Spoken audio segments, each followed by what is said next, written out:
ভারতে বাঁধ খোলার ফলে বন্যায় অনেক মানুষ মারা গেছে এবং অনেক মানুষ ক্ষতিগ্রস্ত হয়েছে।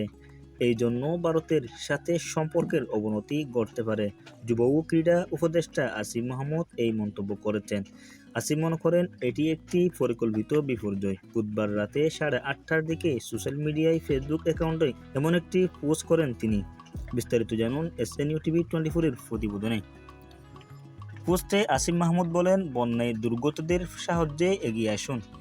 সরকার ও জনগণ যৌথভাবে এই পরিকল্পিত বিপর্যয় মোকাবেলা করবে।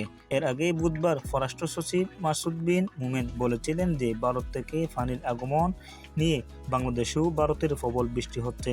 তথ্য বিশ্লেষণ করে প্রয়োজনে ভারত থেকে যে কোনো পদক্ষেপের অনুরোধ করা যেতে পারে।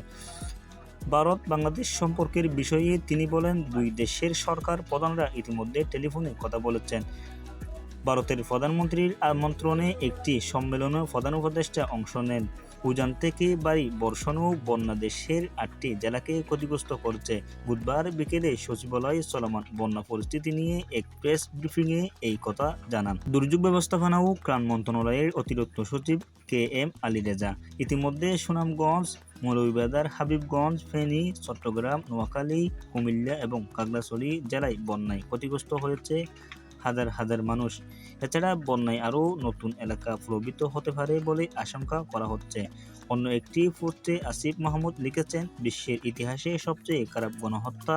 শেখ হাসিনাকে আশ্রয় দিয়ে বিনা নোটিশে পানি গেট খুলে দিয়ে ভারতের সাথে বাংলাদেশের সম্পর্কের অবনতি ঘটতে পারে। এ ব্যাপারে বাংলাদেশের জনগণকে স্পষ্ট ব্যাখ্যা দিতে হবে।